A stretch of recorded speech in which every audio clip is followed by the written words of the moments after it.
Pugian na ni Gray, uy! Let's go! Hello guys! So today is the day na ipa-custom build na nato si Gray. Di na nako ni padugayon kay excited na kayo ko. Pero before that, last look sa all stock ni Gray bago siya ipa-custom build. Let's go! Day 1. 1 month old pa lang, tabas agad.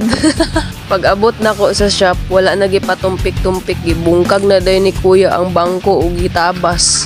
So in my first custom build, kay pamubuan na to ang bangko, ilisa na to ang seat into classic look, naka-U-bend na sad siya. Heat press pod akong gipili kay para inig mabasa ug maulanan, dili magsulod ang tubig sa foam. Less hassle na ni in the future and dili na ko mag-worry na mabasa akong lubot pag maglingkod. Mura kag nakaihi. Ipa-change po na ko ang rear fender and lastly is ang tire hugger. Let's go!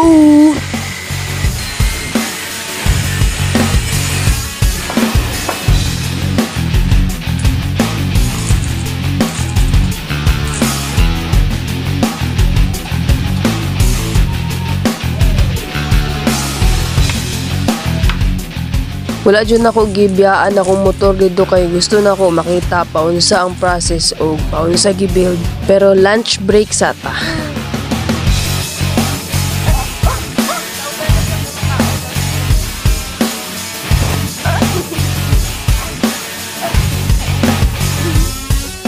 After mag-lunch, nibalik na sad ko sa shop. Pag-abot na ko dito, napurma na ang U-bend o ang fender. Aspas ra kaayo. Let's go!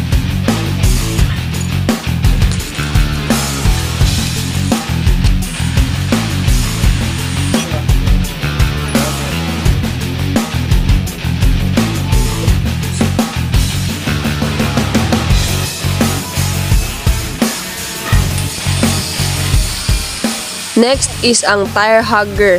Tanawa na lang ninyo kung unsa process ani. Let's go, let's go! Sige na, let's go. Naabta na mig 7 PM so gitaod na nila kuya ang mga dapat itaod kay iuli na nako si Gray. Salamat sa sila kuya kay nisugot sila na iuli-uli nako si Gray. First day is lit! Kita na dayon ang progress.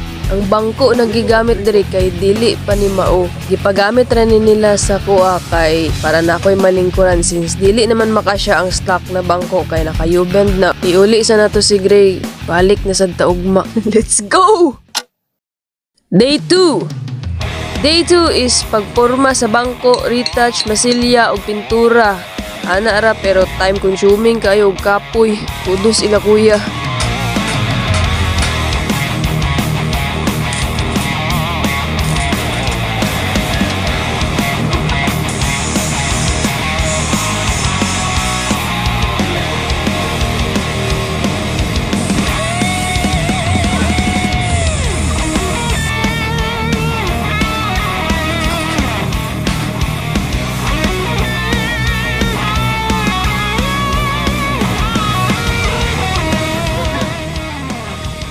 Ya,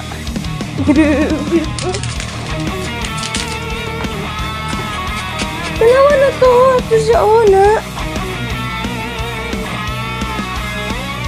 Day 2, kita na kayo ang porma. Wala pa'y bangko pero pugi na kayo.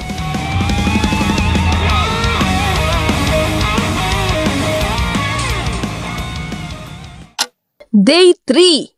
Day 3 na ta guys.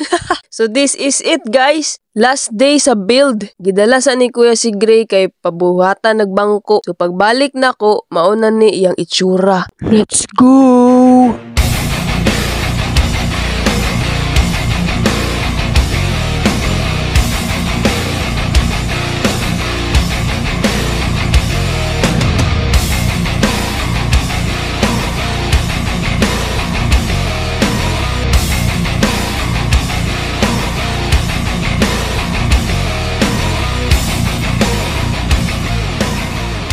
It's quite challenging na makapangita og classic shop and expert sa pag-custom build when it comes to classic bike diri sa Gensan. Kaya I'm very thankful na makita nako ang Alpha Custom Garage.